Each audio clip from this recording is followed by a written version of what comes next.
diagnostic criteria. So define exactly, what we're talking about.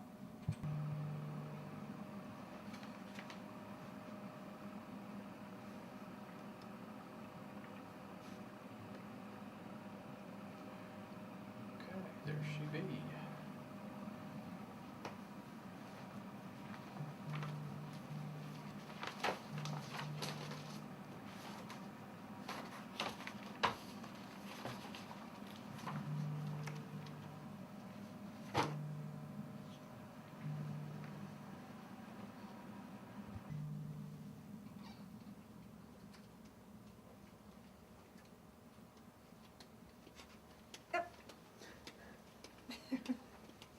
Okay, Linda, you ready to do the? Where do you want me to go? Well, anywhere.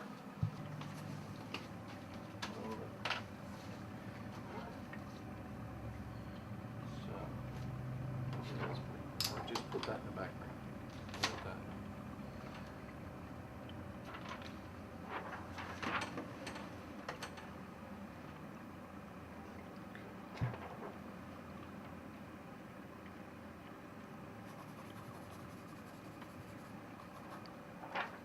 Okay.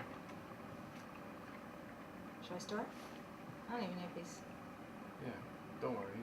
He edits it all out. Just anytime you're ready. Okay.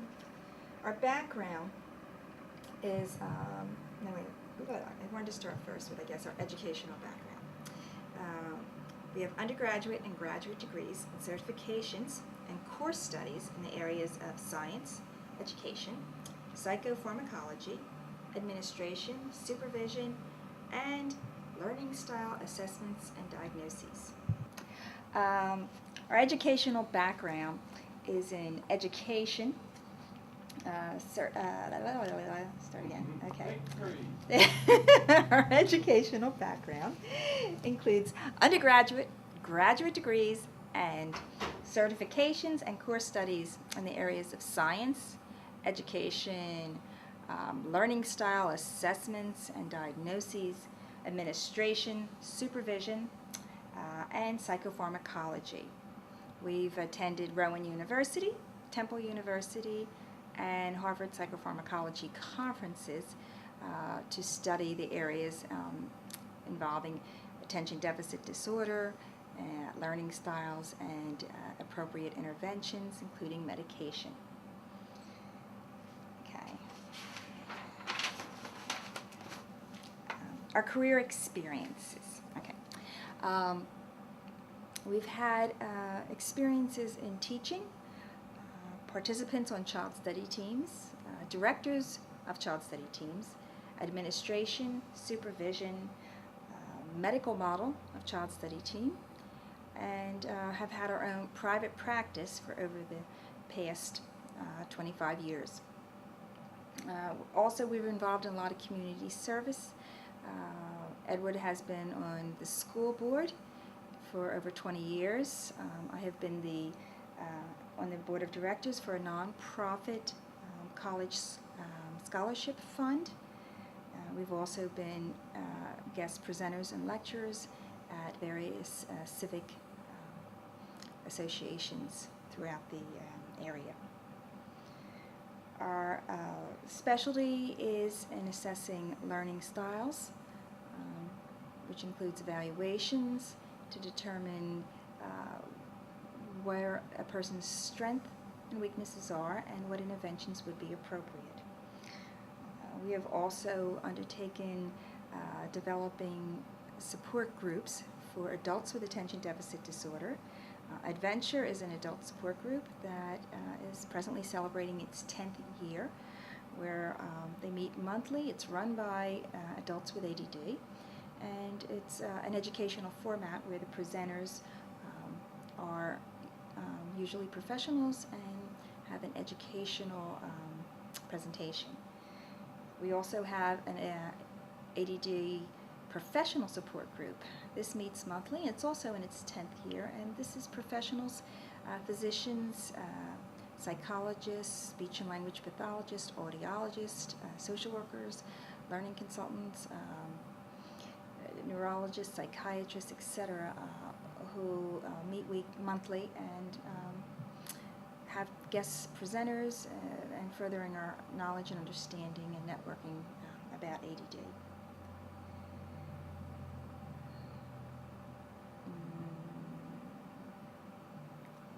I guess that's it. I'm sure there's more, but that's... okay. Should I tell a little bit about our practice, maybe? Okay. Our practice involves working with youngest is 18 months, and the oldest we've worked with is 86 years of age. We do a thorough assessment, which we will be going over later on. It includes behavioral checklists completed by can be the teachers, the parents, the person themselves, co-workers, bosses, depending on the circumstances and the I guess the acceptance of the person being evaluated and their feeling about letting other people assess their behaviors. We also do a complete family history, which includes grandparents, aunts, uncles, cousins, siblings, etc. And the evaluation is a 2 to 4 day process, and it can be anywhere from 8 to 12 hours. And this includes educational, academic, reading, math, spelling, writing, the cognitive and perceptual areas, visual memory, auditory memory, discrimination, auditory processing, fine motor, gross motor. And then we also do a neurological screening. With this, we get our diagnosis, our learning style, and then we have recommendations. We also have in the office tutoring and coaching, which is tutoring for specific subject areas, coaching for not only ADHD, but for any learning style difference that would require validation, demystification process, and support in the client developing their goals. We have SAT, LSAT, MCAT programs, which have been very successful and have been run by our staff, many of them with us 12, 14, 16 years. Okay, I'm sure there's more, but... Okay. Approximately 10 to 12 years ago, we realized that there was a large number of individuals out there, children and adults, that were on stimulant medication for attentional dysfunction, and there was very little information available as to what was actually happening to these people's ability to learn. So what we started to do is run baseline information, test individuals prior to going on stimulant medication, and then test them after they went on the medication to see exactly what was happening to their learning profile.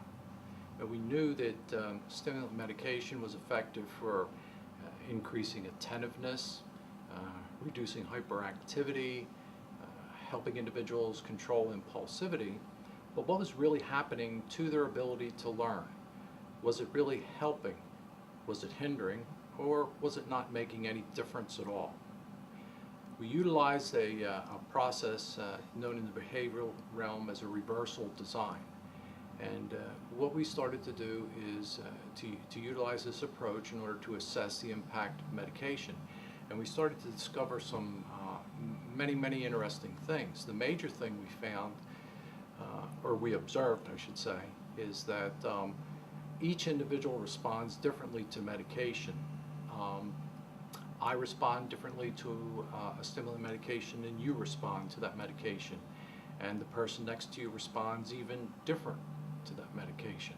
So it's important for each person to know how they respond in particular to the medications in order to ensure that the meds are appropriately titrated, that they're getting the biggest, quote, bang for their buck with the medication, and to ensure that they're not improperly medicated.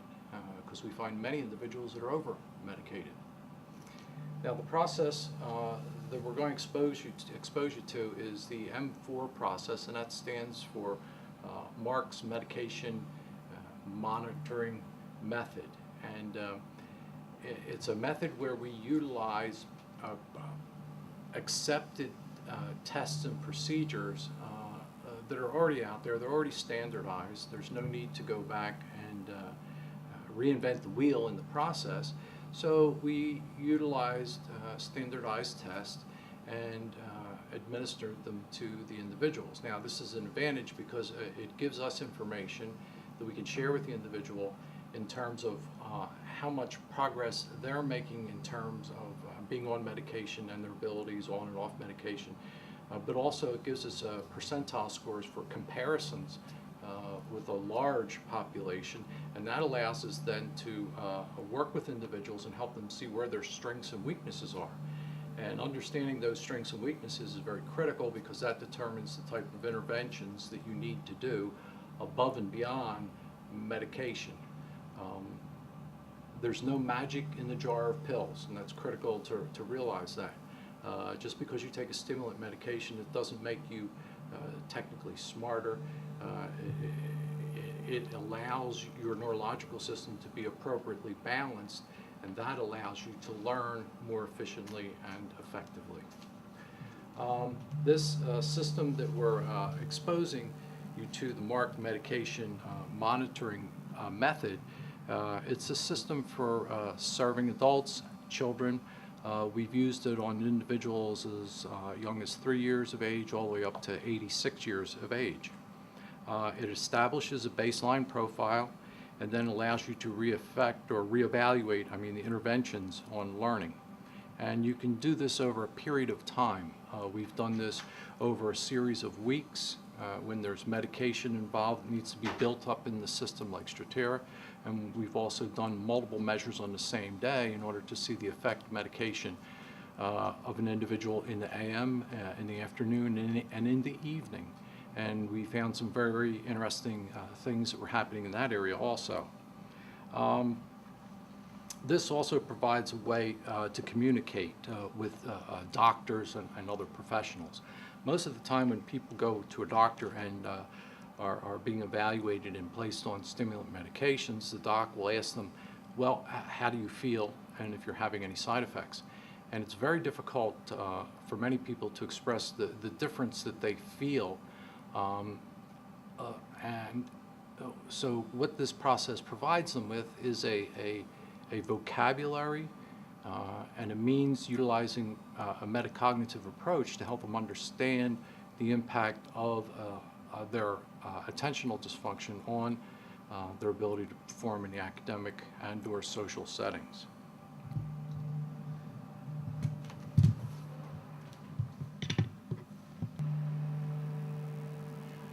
Okay, now what this represents. Okay, what this represents is an example of a return to baseline behavioral design. It measures the behavior of an individual in a no treatment condition. In other words, you would take a look at the activity level of a hyperactive person in a certain environment and measure that. And you can measure that by counting certain behaviors, etc. And you plot that. And then you administer your intervention. And the intervention here that we're speaking about is a medication. Now, it can be any other intervention. We've measured magnet therapy. We've measured vitamins. We've measured biofeedback impacts on behavior, etc. So you can use it to measure anything. But what you do is you administer the intervention, and then you measure the behavior in that situation. Then you have a third condition, which is a return to your baseline. In other words, you take away the intervention for the person. The advantage of this process is that it's very effective in showing the impact on a single subject. That means one person. So what we're talking about in this process is comparisons of the individual to themselves. We're not concerned, I should say, if the medication impacts the large population in a certain way. We're interested about how the medication impacts specifically you. So we measure your behaviors, we have you go on medication, we measure your behaviors while you're on medication, and then we can take the medication away and measure and see. And what happens is, if there's a significant difference between no medication and medication, and then you go back to your baseline and the behaviors show up again, then we know that there's a very high probability that the intervention is the thing that is making the impact here. Now the next slide I wanted to share with you was what this looks like in terms of the testing itself. Now the testing that we use, again, we chose areas, since our background is in learning disabilities, that are traditionally used to measure if a learning disability exists in an individual. So we've chosen visual motor integration, which is fine motor skills, to see if there was a change in the individual's ability to control the pencil, which is important for note-taking and writing and communicating. We also measure the individual's ability to remember information that they see, which is critical for spelling skills and math fact recall and recognition of faces. We also measure how quickly an individual processes visual information around them. Individuals that process visual information slowly many times have a very slow and laborious response rate. And these are the individuals that don't finish the tasks on time because they run out of time. We also measure the individual's ability to listen to information that we give to them, and they must give it right back to us. Okay? We also look at their ability to listen to a story, which is sampling their ability to sit in a lecture and listen to the lecture information. How much can they remember and give back to you? We also measure an interesting area called auditory or active working memory, and this working memory area is critical because we're finding that many individuals we work with tend to have high IQs, attention deficit disorder, and delays in active working memory. It's that little part of your memory that causes you to lose things, forget things, and misplace things.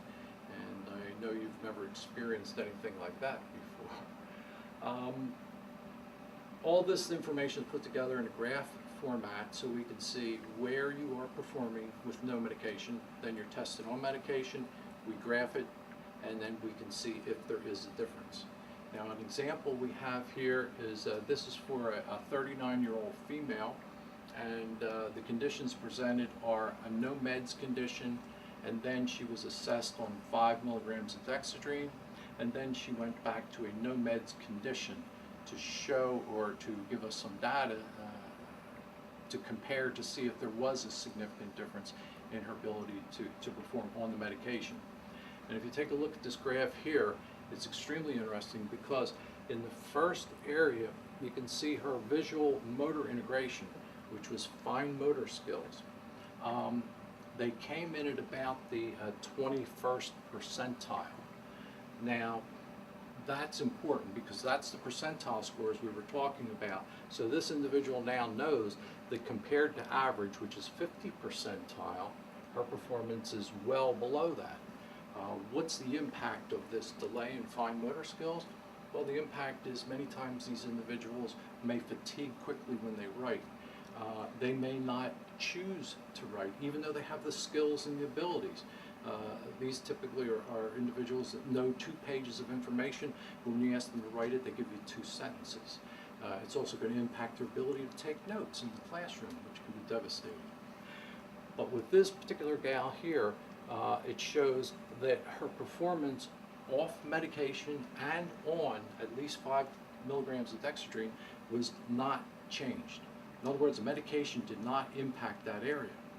So there's the first common fallacy that we think we've kind of helped people see through, that if you take stimulant medications, all of your abilities do not go up.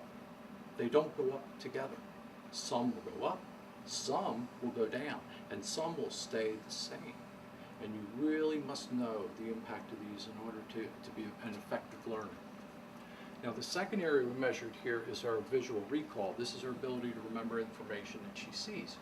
And you can see on this one, she went from 40 percentile up to around 55 percentile when she was on the medication, and we took the medication away and it dropped right back down. So there is a significant impact on her ability to remember visual information. Does this mean that her visual recall skills are significantly changed neurologically by the medication? We don't know. We don't know if it's the attentional issue that caused this, but we do know that there is a significant difference. So if we have a choice for her in terms of visual recall, if that's critical for her in terms of her job, in terms of her performance and her social interaction skills, etc., then we would suggest, obviously, how do you enhance this? 5 milligrams of dextrine would be very effective. Now we have some other areas over here where you can see some significant changes. Here's a phenomena here. This is in visual processing speed, and it steps up. And whenever we see these steps, we know that there's learning being involved here. So there's certain areas of the profile that we want to see learning. You know, we expose you to it 2 or 3 times. We want to see you learning and doing better each time on some of these tasks. And if you don't get better each time, that can be a significant marker. When we look at profiles, when we've been looking at these profiles, learning profiles over the year, we tend to see that individuals with attention deficit disorder tend to, as a group, have difficulties with fine motor skills. They tend to have difficulty with auditory attention. They tend to have difficulty with their ability to maintain focus and concentration in order to remember and recall information that's spoken to them in a story format or a lecture format. And we also see a large number that have weaknesses in that active working memory. And it makes people look like absent-minded professors. Makes people forget, do the homework and forget to hand it in. The problem that we see with this is that, again, many of the people we work with tend to be average or above average IQ, and they run into problems socially because people think that they're so smart they shouldn't forget, but they do actually forget, and this can cause some real difficulties.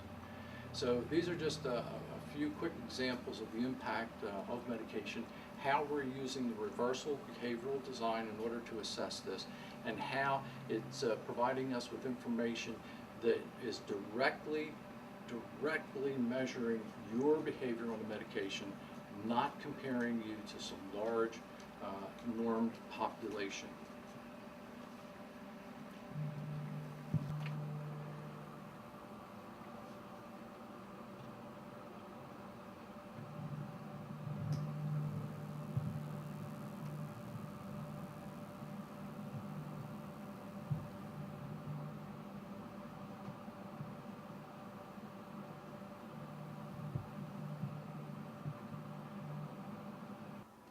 Okay, what is ADD? Attention deficit disorder is a neurological condition which impairs an individual's ability to maintain focus and concentration. Symptoms include distractibility and impulsivity, and at times hyperactivity, although some individuals can present as daydreamers. Traditional diagnosis of ADD includes evaluation of memory, behavior, motor skills, and balance. Traditional treatment goals were to address inappropriate behaviors through behavior modification, counseling, special education, and/or medication. Measurement of the success of these interventions has been based on observation of the presenting behavioral symptoms by either self-reporting or reporting by parents, spouse, teachers, employers, etc. Though these observations are helpful in evaluating behavioral symptoms, they do not document the impact of interventions on the individual's learning style, which has the possibility of being negatively impacted during the treatment process, particularly when medication is part of the treatment plan. The DSM-4, and I guess I'll go from there. Revised text edition? Mm-hmm. Do you want us to, where is the DSM-4? DSM-4 what? We should just show them. No, I mean the actual book. Oh, jeez.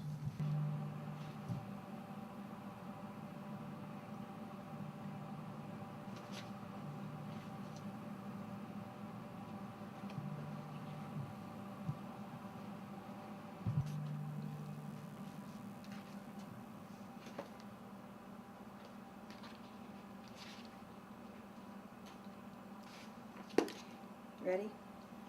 Published by the American Psychiatric Association in 1994, the DSM-4, the Diagnostic Statistical Manual, provides the definition for ADHD.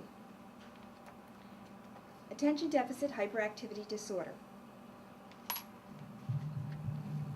You can have ADHD combined type, which includes inattentive, impulsivity, and hyperactivity. You can have ADHD predominantly hyperactivity and impulsivity, and you can have ADHD predominantly inattentive type. Also, there's attention deficit hyperactivity disorder not otherwise specified. The symptoms, as far as the DSM-4, state that they should occur by the age of 7. Under the inattentive distractibility category, you should have 6 or more of the following symptoms, and they should have been persisted for at least 6 months. Inattention, they often fail to give close attention to details or make careless mistakes in schoolwork, office work, other activities. They have difficulty sustaining attention in task or even play activities. They often do not seem to be paying attention when somebody is speaking to them. They do not follow through on instructions and often fail to finish schoolworks, chores, activities, duties that they are supposed to be doing. They have difficulty organizing tasks and activities. They avoid, dislike, or are reluctant to engage in tasks that require them to sustain mental effort, such as their schoolwork or homework. They often lose things necessary for tasks or activities. They forget their pencils or their books, their assignments. They are easily distracted by extraneous stimuli, the cat, the phone ringing, or even a thread on the floor. They are often forgetful in daily activities. They forget to brush their teeth, or they forget to put their dishes in the dishwasher. Hyperactivity. Again, 6 or more of the following symptoms, again persisted for at least 6 months to a degree that is either maladaptive or inconsistent with their developmental level. Often fidgety with hands or feet, or they squirm in their feet. As adults, a lot of times you'll see them sitting there and their leg is shaking a mile a minute. I'm going to go into specifics about it. Often leave seat in classroom or in other situations in which remaining seated is expected. They run or climb excessively in situations and which is inappropriate. Adults, again, are limited to this hyperactivity and they usually restrain it. Again, it can be by tapping a pencil nail or tapping their foot. They have difficulty playing or engaging in leisure activities quietly, and they appear to be on the go, always in movement, as if there's a motor constantly running with them. And sometimes they can talk excessively. Impulsivity. Often blurts out answers before questions have been completed. They have real difficulty waiting their turn. Often interrupts or intrudes on others. They interrupt conversations. They will interrupt a game that's already started because they cannot wait. Some hyperactive, impulsive, or inattentive symptoms that H-I. Eddie? Hello. J. What happens? It goes to H-I-J, is that it? They only have 3 impulsivity? Check the book. Not that Pretty many. sure.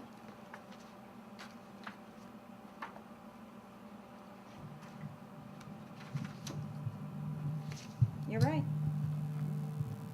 Okay, so I only have to do that then. I don't have to go through the others. Okay. All right, I did that. You get both sides?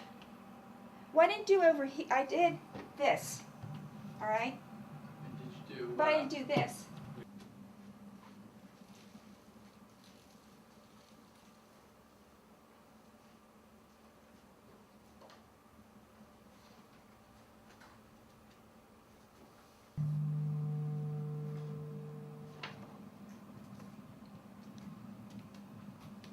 ready?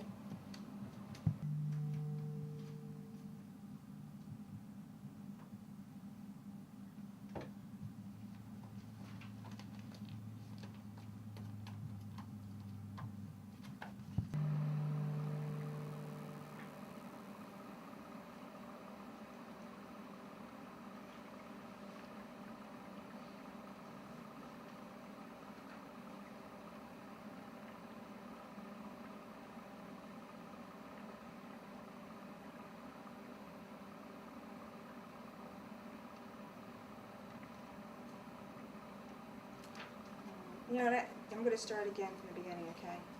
Is that all right?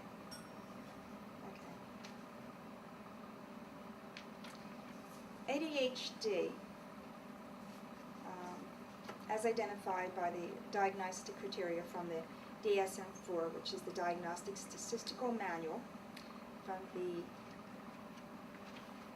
this is going to be fun. We do it about 10 million times, right? Yeah. By the American Psychiatric Association in 1994. Describes attention deficit hyperactivity disorder as 6 or more of the following symptoms of inattention which have persisted for at least 6 months to a degree that is maladaptive and inconsistent with developmental levels. Inattention, the symptoms would be not able to pay close attention to the details. They make careless mistake in their schoolwork, misreading computational signs, leaving out letters, not copying appropriately from the chalkboard. They have difficulty sustaining attention. It could be during work, it could be play. They get distracted easily. They don't finish their work. They have difficulty listening when spoken to directly. They appear to be listening at times, but then cannot repeat or complete what has been requested. They don't follow through on assignments, directions, instructions. They don't complete schoolwork, tasks, chores that are given to them. They appear to be very disorganized, both with the activities that they're doing and tasks. They avoid and they dislike and sometimes reluctant to engage in tasks that require mental effort sustained. This could be for homework and for schoolwork. They lose things that are necessary for completion of tasks. Homework, books that they need, pencils, even toys for games they're playing. They can be very easily distracted by extraneous stimuli, other activities going on in their environment. It could be noise, it could be music, it could be a string on the floor, and they're very forgetful in daily activities. They don't remember to brush their teeth. They don't remember to put the pajamas in the laundry basket. 6 or more of the following symptoms of the hyperactivity impulsivity symptoms have to persist, again, for at least 6 months, and to a degree that is maladaptive and inconsistent with developmental level.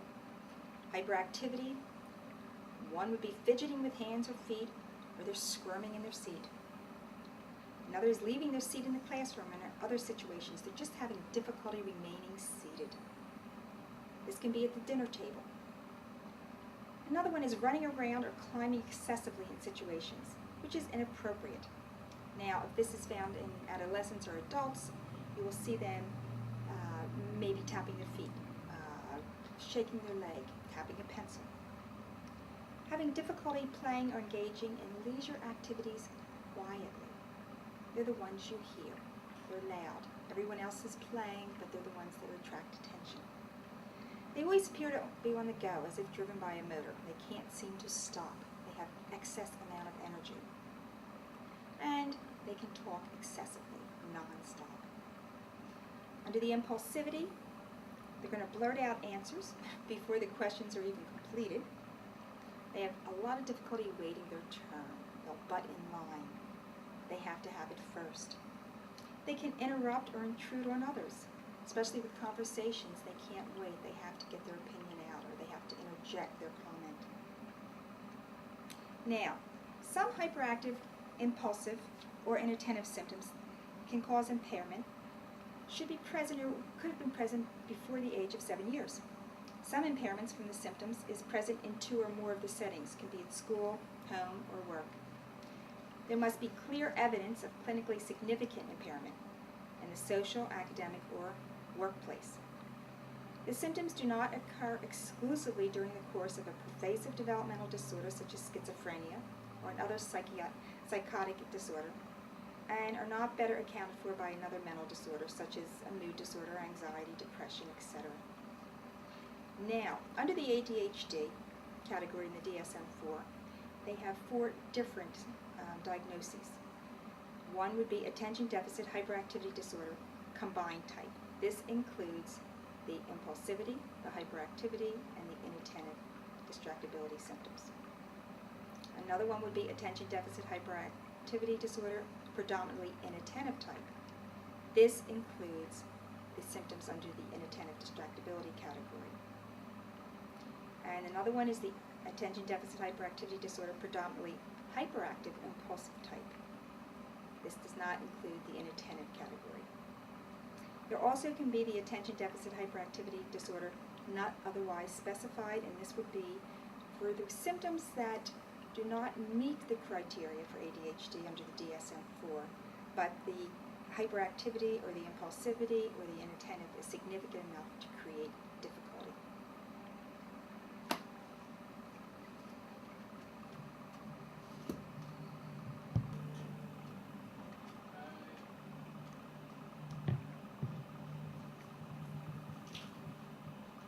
Do you want to go, how about do that? Read this. Did you read this part? Yeah, Try reading that. I do too.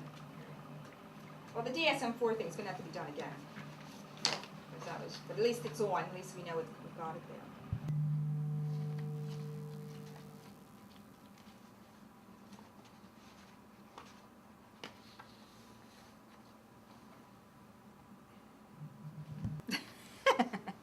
Traditionally, when an individual is placed on psychostimulant medication for the treatment of ADD, success of this intervention was determined through behavioral observation of self, parents, spouse, teachers, co-workers, etc. If the individual appeared more compliant and focused, it was assumed that the medication was having a positive impact on their ADD symptoms.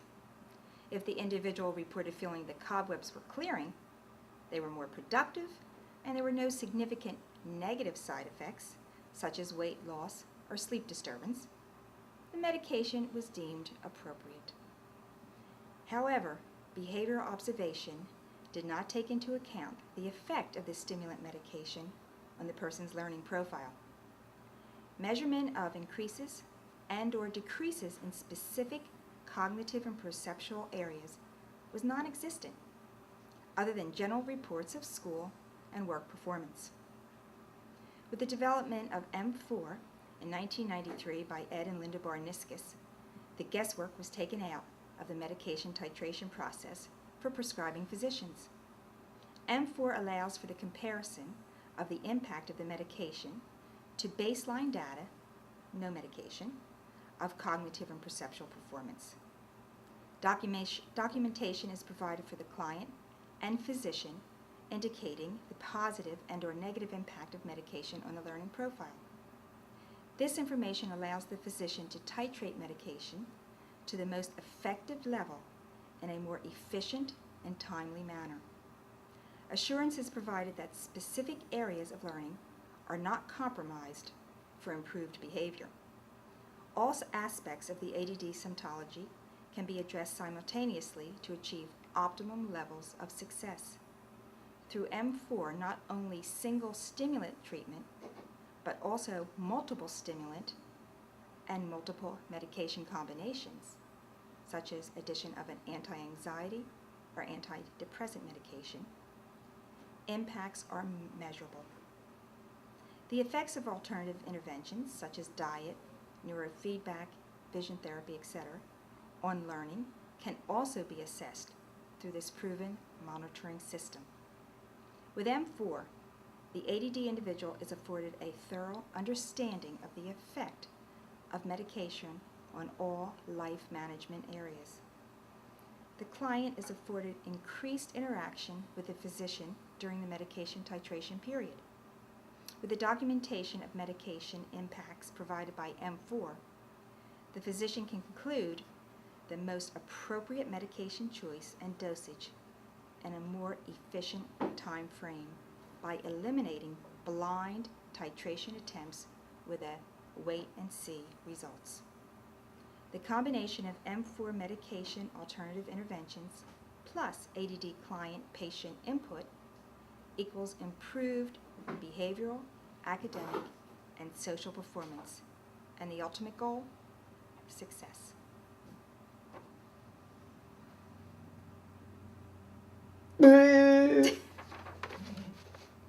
Okie dokie? All right.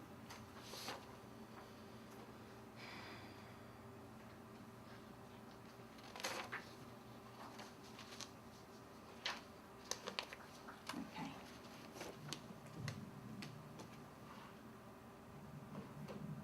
Pick a different spot. Would you stop getting him? He just loves to get you. Where do you want me? When a learning disability affects behavior, is Ritalin the answer? What is learning disabilities? A discrete central nervous system problem that compromises academic proficiency and sometimes behavior and social interaction as well, says Mel Levine, MD, from the Developmental Variation in Learning Disorders, 1987. A learning disorder is diagnosed when achievement, as measured by standardized tests, is substantially below what is expected given the child's age, intelligence level, and school experience. In addition, the learning problems must significantly interfere with academic achievements or daily activities that require these skills.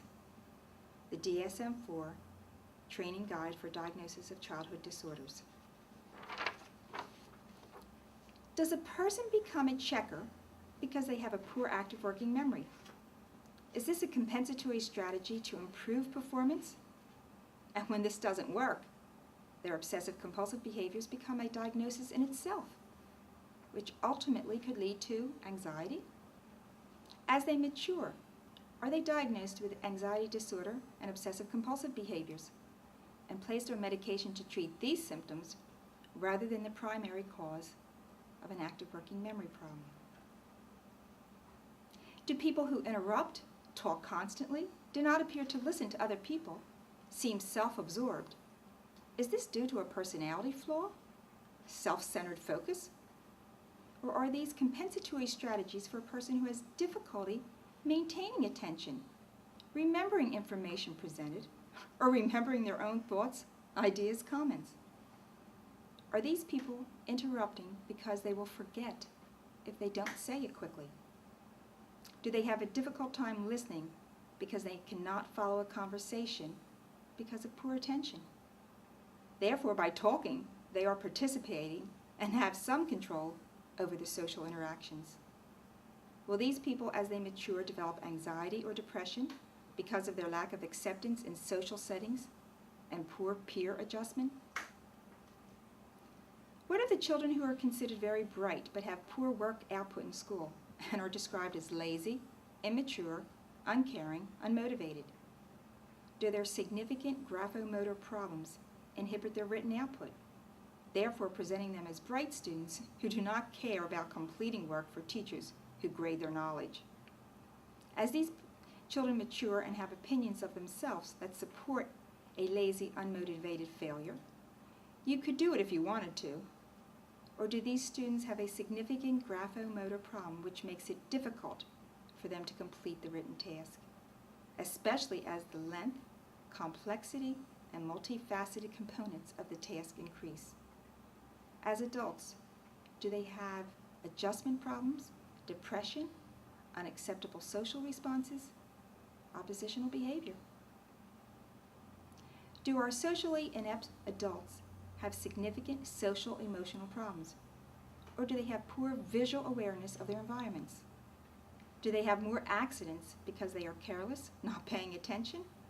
Or do they have slow visual processing speed? Do they appear awkward in unfamiliar settings and situations? Have they ever been diagnosed with agoraphobia? Is that how you say that? Agoraphobia. Yeah. Do they miss subtle social cues due to their slow visual processing and appear to not get it? Does this lead to low self-esteem, feelings of unacceptance, and social inadequacies? A loner? What would happen if the primary cause of these behaviors were addressed, rather than the symptoms that develop? Would correcting a person's visual processing speed to an appropriate level, or improving their ability to maintain auditory information, or follow a conversation, or produce written output appropriate for their age and intellectual ability, make behavioral symptoms dissipate? Are they reduced? That's it. I wrote this a long time ago and I like this still. Is it one of your favorites? I have a lot of them. When I go through and I find a mark, I go, wow. Don't you, Eddie? You find all the stuff we've written and go, wow. Yeah. Wow, this is good. I'm so glad you're doing this, Mark. Yeah. I just think what we're going to do is just keep reading you all the stuff we've done. And instead of being a book, it's going to be this. What do you think, Eddie? Yep. Behaviors that are observed during testing situations can also be observed by parents or teachers during schoolwork or homework times. To note whether fatigue is affecting performance, the behaviors that are noted would include curt responses, frequent yawning, eye rubbing, indicating that their eyes are blurring. The voice becomes lethargic, reduced or increased eye blinking, staring, quickly frustrated, avoidance or escape behaviors, stretching, cracking neck, knuckles. Then there's tic-like behaviors, possibly indicating motor difficulty such as Tourette's. Nail biting is one, picking at clothes, facial grimaces, repetitive body movements, repetitive verbal responses. Repetitive body movements can be movement of the head. Repetitive verbal responses can be, okay, okay, okay. Another is distractibility. To note that, behaviors could be internal.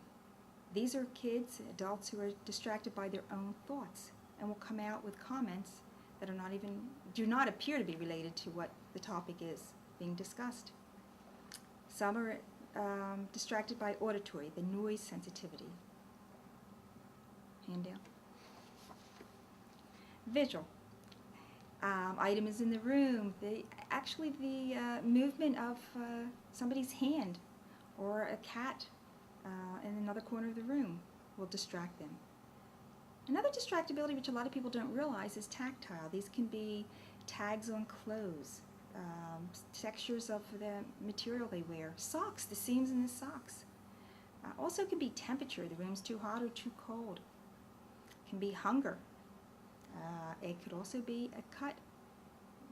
A small, tiny paper cut can distract a person so much they can't work. Another distractible symptom that can cause problems with focusing and concentrating is olfactory, smells and odors. These are the children and adults who comment on smells quickly. And although you might say, just ignore it, it's not really, just keep going, finishing your task. If indeed they are hypersensitive to it, they cannot get back on task. Another category is forced focus. These are the ones who have to hyper-focus to complete task. They'll lean into the task, they'll have their head in their hands. They become a thinker position. Their eyes will redden, sometimes water. Sometimes they will actually do this, or sometimes they will put their hair, and this creates a focus because it's like blinders for them and they can focus better. Fidgety, symptoms of fidgetiness, a mild but constant movement, the squirming, the readjusting the position in the seat. They play with their fingers, string. They can have hair. They'll twirl their hair, rub their nose, scratch. Restlessness. Symptoms of that are pretty easy to spot. They have expansive body movement. They're out of their seat. Their leg or foot are shaking or tapping constantly. They have to go to the bathroom a lot. They want a drink of water. They need a break. Verbalizations. What are the symptoms of verbalizations? These students a lot of times will use verbal mediation. They will talk as they complete a math problem. They will talk as they solve a puzzle. Subvocalizations. When they're reading silently, you will hear them either move their lips or talk quietly. Noises, or sometimes just humming. Voice modulation. Check that to see if there's a change in the way they talk, the way their voice changes. Elaborations. Sometimes they give you too much detail. They will talk and go on and not be able to get to the point. Sometimes it's spontaneity. They will come up with something quickly. They will verbally interrupt. Also be aware of negative self-talk. Oh, I'm not good at math, or oh, this is going to be hard, I can't do that. Some use verbalization as humor. When they get frustrated, when tasks get difficult, you will see them use humor to lighten the situation. General characteristics you can note for is eye contact. Can they establish eye contact? Can they maintain it? Again, this does not always mean low self-esteem. As we talked about earlier, it could be a visual distraction. Some people have difficulty visually making eye contact because they get distracted by your facial movements. So by looking away, they can focus more. Listening. You know if they're listening, watch their eye movement. Watch steepling, okay, of their hands, whether or not they're with you. Talking. Do they have a slow response? Halting speech? Rapid speech? Do they ramble verbally? Do they have incomplete thoughts? They seem to start in the middle of a sentence or never complete a sentence. Be aware of body movement, their shoulders, their eyes, their expression, their feet. If their feet are focused towards you or towards the work, they're better on task. If their feet are focused towards the door or pointing towards the door, you know that they don't want to be there and they're ready to leave. There's also some self-stimulation symptoms you can check. There's this is yours, Eddie, pre-execution. They have to charge up their frontal lobes. This is when they really want to, get themselves going. Before they begin a task, you'll see them shake their leg, they'll get really going, and then they get on task, and they're fine. You'll see ones during the task, in the middle of the task, they keep shaking and they keep moving because that keeps them going while they're on the task. Then you'll see ones who do not exhibit this. They just start the task and they complete it, but when they're finished, they start with the movement and shaking, and this is the post-execution. That's the movement they need to self-stim to get themselves calmed down after completing the task, to relax. Motor things you want to look for. One of the obvious is penmanship, the fine motor. You want to look at the grasp of the pencil. You want to look at the pressure. You also want to look at their other body, parts of their body. If they're right-handed, do they relax their left side? Do they put their arm down? Do they lay their head down? Indicating that they have to put a lot of energy into the right side to focus on that fine motor. Of course, is their penmanship attractive? Do they like to write? Do they have a tendency to write short selections? When they're finished writing, do they shake their hand? Do they print instead of using cursive? Gross motor. You want to check balance, coordination. Some kids, some adults can have great ball skills, and they can even skip. But when you ask for balance, lift one foot up, hop, you'll see difficulty. Neurological. You want to look for neurological symptoms, which could be, again, fine motor and gross motor combined. You also want to look at vocal. The voice quality, is it breathy, is it hoarse? How do they talk from the throat, do they talk from the chest, their lungs? Impulsivity. There can be auditory impulsivity. Directions. They begin before they're completed. Whether it be oral or written, they just start, they impulsively go into it. They're the ones who don't raise their hand in class but start screaming, I know, I know, I know. and they interrupt a lot. Visual impulsivity. Directions, they don't read it. They misread calculation signs, plus, minus, multiplication. They impulsively do the problem. They don't take the time to look at the sign. Decoding. They can decode the words, but they don't. Okay, they do it quickly and they move on. They depend usually on a configuration of the word rather than the phonetic analysis. Visuals also in copying errors. They impulsively copy quickly and they miss things. Or they can insert or omit small words when they write. Written impulsivity. They have careless errors. They omit endings. They omit words. They have numerous write-overs. They don't erase. They have false starts. They start and they have to erase and they start again. Or they don't erase and they cross out and they start again. And the writing can be wandering. In other words, they talk about the same topic, but there's no main topic. They don't develop it and bring it to closure. All the comments, all the sentences pertain to the topic, but they don't go anywhere with it. Attention, active working memory. Active working memory is significant for a lot of ADD people.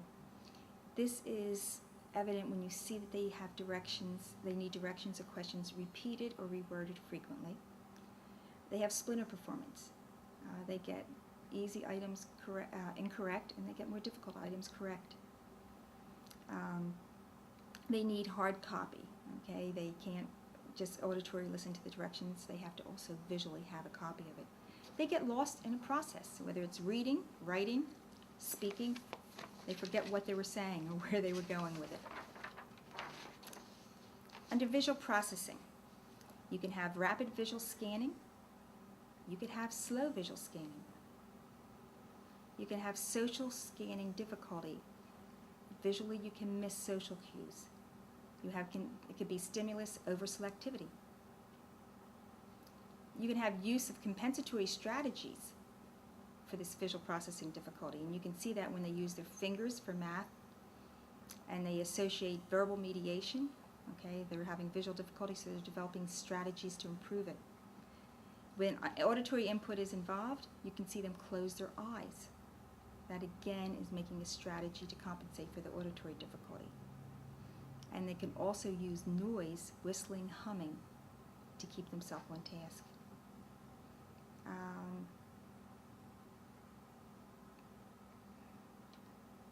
Okay, that's it.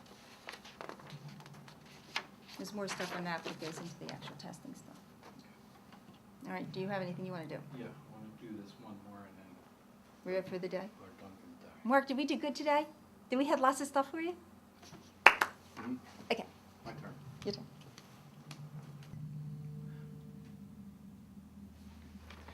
Okay, in our work with individuals with ADD, we've come to realize that, as one gentleman said to me, well, everybody has ADD.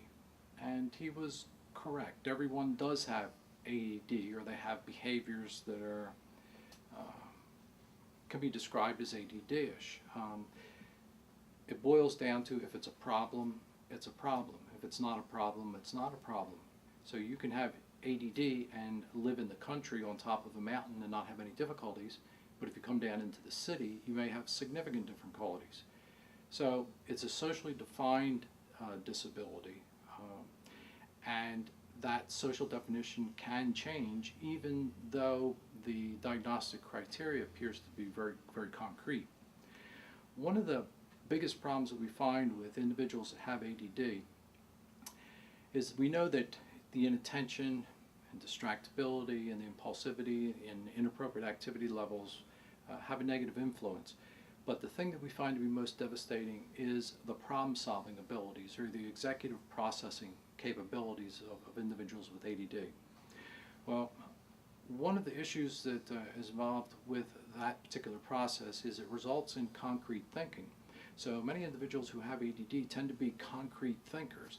They think and problem solve in ways that are considered to be immature for their age level.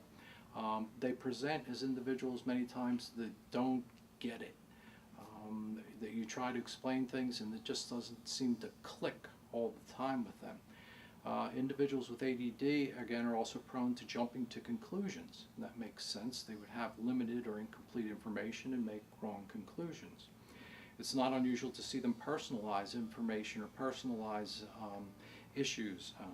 And they try to deal with this many times by shifting blame. It's rare that you'll find an ADD individual who is just ready to accept blame for things. It's always mom's fault or dad's fault or the car's fault or the manufacturer's fault, but it's never my fault. The other thing we tend to see is overreactions. Overreactions that are inappropriate. For instance, one thing we found, which we think is very interesting, is many individuals with ADD tend to deal with big pains very well. A broken leg, a broken arm, they do extremely well with that. But when you have to remove a small splinter, you get the overreaction to that type of interaction with them.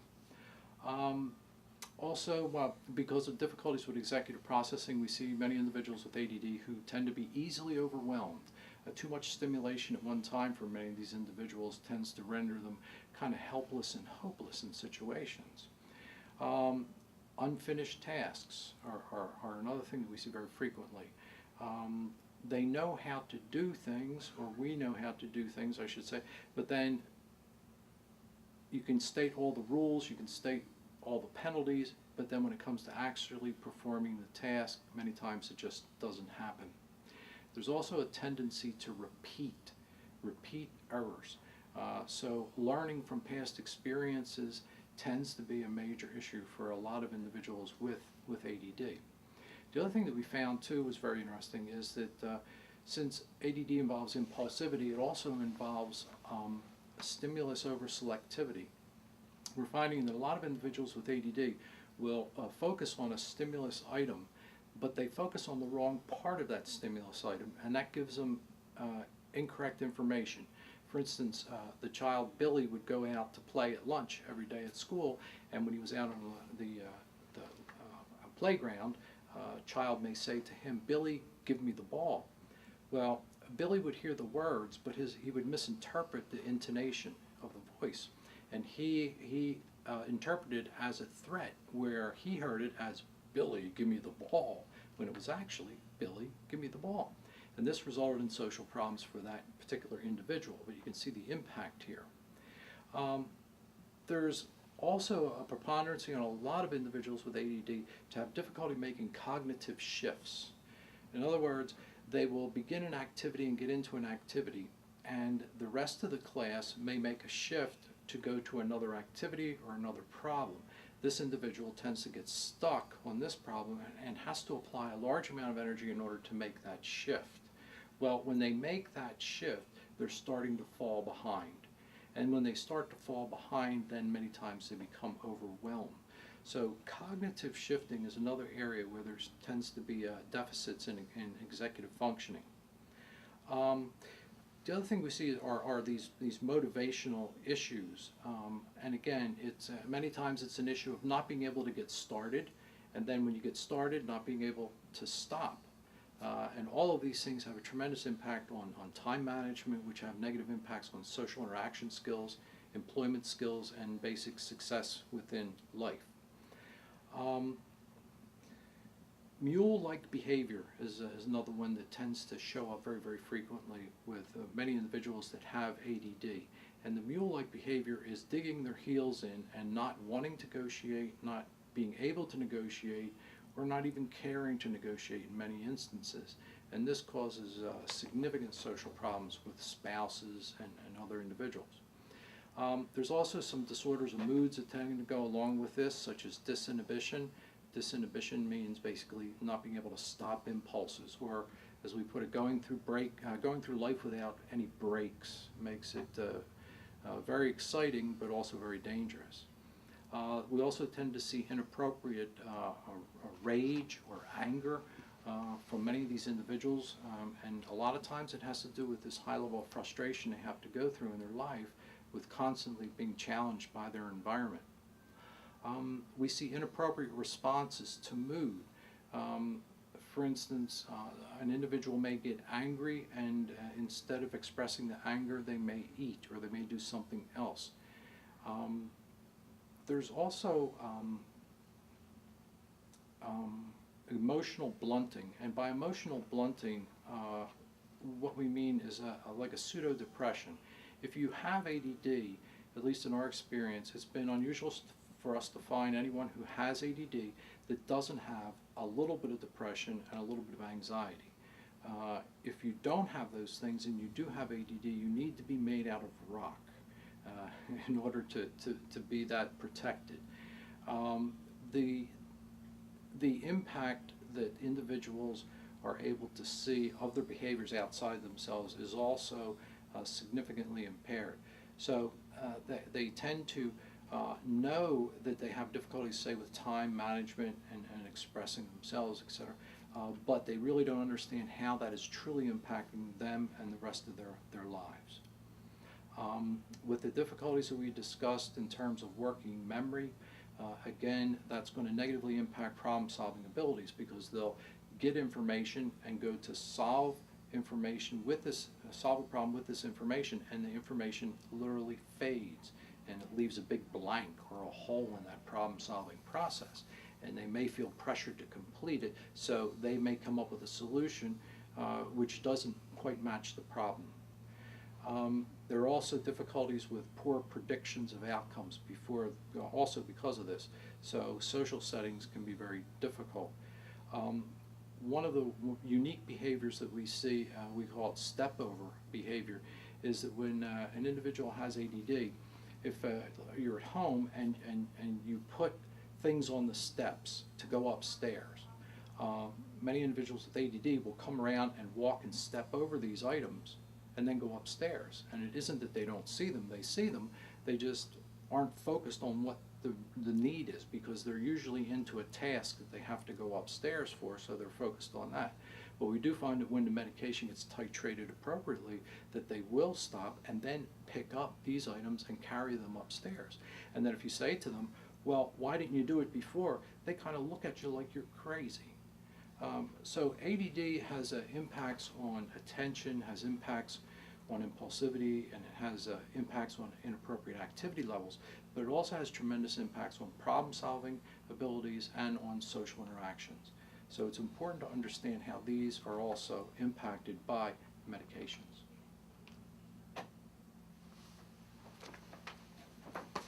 Okay, and that's it for today. Off, Eddie, that we can do.